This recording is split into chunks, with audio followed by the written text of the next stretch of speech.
ৰঙালী বিহু উপলক্ষে সমগ্ৰ ৰাজ্যজুৰি উখল মাখল পৰিৱেশ। ৰঙালীৰ ৰঙত মতলীয়া ৰাজ্যবাসী।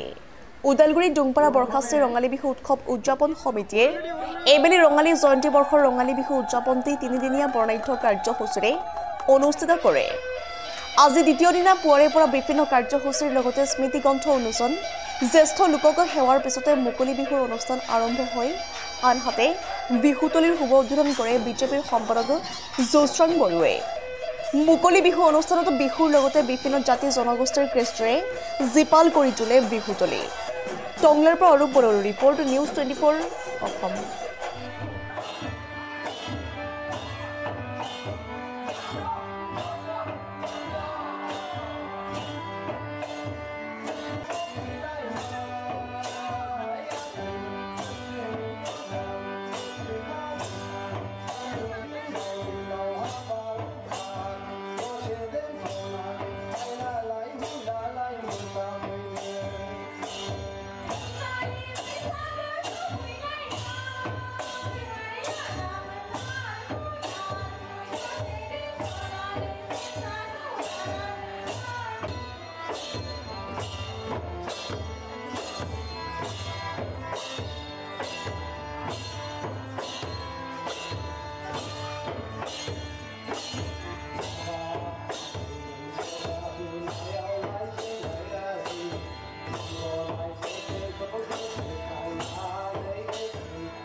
দ্বিতীয় দিন আমাৰ বৰ্ষচীৰ মানে যিটো নেকি ৰূপালী জয়ন্তী বৰ্ষ পালন কৰিছোঁ।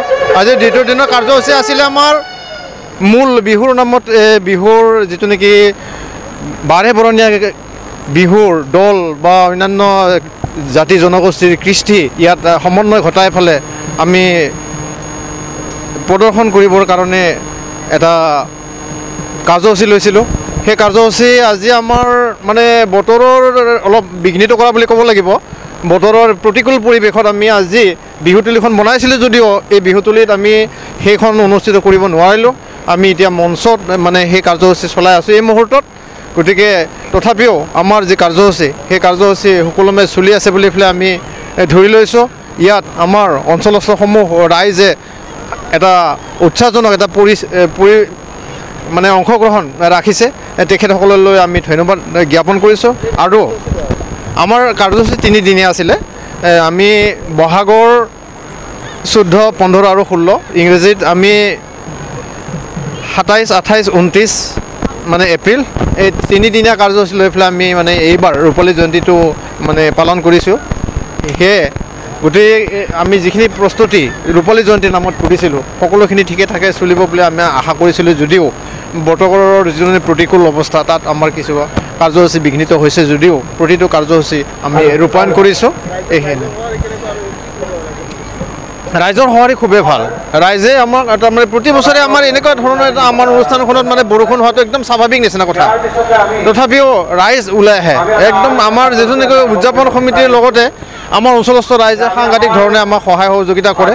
টকা পইচাৰ ক্ষেত্ৰতো আমি বহুতৰ পৰা সহায় পাওঁ যদিও আমি মানে চৰকাৰীভাৱে যিটো নেকি মানে বিহু সমিতিবিলাকক পইচা দিছে সেই পইচাটো আমি আজি পৰ্যন্ত পোৱা নাই। তাৰমানে আমি আমাৰ এই ক্ষেত্ৰত আমি বহুত মানে আমাৰ অঞ্চলস্থ বা দূৰ দূৰণিৰ পৰা বিশেষকৈ টংলা, খৈৰাবাৰী, আমি ডিমাকুচি, এইফালে আঠিঘাট, ভেৰগাঁও ইত্যাদি বহুত অঞ্চলৰ পৰা ব্যৱসায়ীসকলৰ ওচৰলৈ যাওঁ। তেখেতসকলে আমাক বৰঙণি দিয়ে। তেনেকৈ আমি মানে অৰ্থনৈতিক এটা সহায় লাভ কৰোঁ। আনহাতেদি আমাৰ বিশিষ্ট ব্যক্তিবিলাক আমাৰ যিবিলাক আছে সেই মানে সামাজিক ব্যক্তিয়ে হওক ৰাজনৈতিক ব্যক্তিয়ে হওক আমাক মানে যিমান তেওঁলোকৰ সামৰ্থ্য সেইমতে আমাক সহায় কৰি আহিছে আৰু এই চেগতে তেওঁলোকলৈকো আমি ধন্যবাদ জনাইছোঁ। আমাৰ ডংপাৰা বৰখাস্তিৰ ৰঙালী বিহু যি আমাৰ 25 বছৰীয়া ৰূপালী জয়ন্তী আমি এইবেলি তিনিদিনীয়া কাৰ্যসূচীৰে আমি আয়োজন কৰিছোঁ। আৰু আমাৰ বৰ্তমান যোৱাকালি এই তোৰণ উন্মোচনৰ পৰা পতাকা উত্তোলন আৰু লগতে খেলা ধূলা, সাহিত্য অনুষ্ঠান আৰু সন্ধিয়ালৈ আধুনিক নৃত্য প্ৰতিযোগিতা আমাৰ অনুষ্ঠিত হৈ গ'ল। আৰু আজি দ্বিতীয় দিন, আজি ৰাতিপুৱাৰ ভাগত আমাৰ মাৰাথন দৌৰ হ'ল আৰু তাৰ পিছতে আমাৰ বিশেষকৈ মানে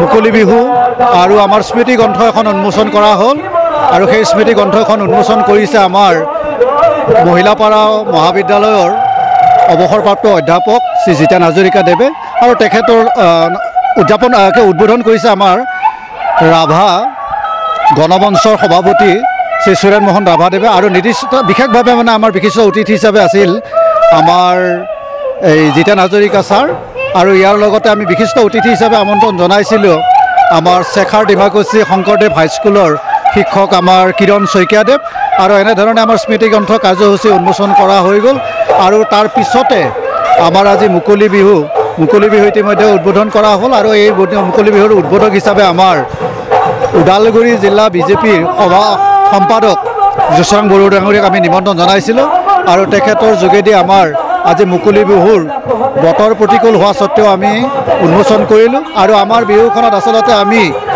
গ্ৰন্থমেলা চিত্ৰ প্ৰদৰ্শন বস্ত্ৰ মেলা আদি কৰি বিভিন্ন কাৰ্যসূচীবিলাক লৈছোঁ আৰু ইয়াৰ লগতে আমি আমাৰ পূৰ্বৰ পৰাও এই বিহুৰ লগত সংগতি ৰাখি বিশেষভাৱে মানে আমাৰ জ্যেষ্ঠসকলক যিটো পৰম্পৰা সেৱা কৰা সেই ব্যৱস্থাটো আমি কৰিছোঁ আৰু লগতে এই অঞ্চলৰ যিসকল কৰ্মী বিশেষকৈ খেতিয়কসকল ব্যৱসায়ীসকল বা অন্যান্য কামত ব্যস্ত হৈ তেওঁলোকে বৃত্তি হিচাপে যিটো জীৱন ধাৰণ কৰাৰ কাৰণে পথ সেইসকল ব্যক্তিক আমি এটা উৎসাহ যোগোৱাৰ কাৰণে আমি প্ৰতি বছৰে কৰ্মী বঁটা প্ৰদান কৰি আহিছোঁ আৰু সেৱাও আমি কৰিলোঁ আৰু আমাৰ এই বিহুখন আচলতে এই অঞ্চলৰ কাৰণে এক বিশেষ মানে তাৎপৰ্য বিশেষকৈ আমি উঠি অহা প্ৰজন্মক ৰঙালী বিহুৰ যিখিনি নেকি সাংস্কৃতিক খেলা ধূলা বা অন্যান্য বিহু জাতীয় উৎসৱ হিচাপে আমাৰ যিখিনি উঠি অহা প্ৰজন্মই মানে কৰিব লগা আমাৰ অতীজৰ যিবিলাক নেকি বিভিন্ন দিশত আচলতে মানে পূৰ্বৰ পৰম্পৰা হিচাপে চলি অহা যিমানবিলাক নীতি নিয়ম আছে সেইখিনিক যাতে আমি জীয়াই ৰাখিব পাৰোঁ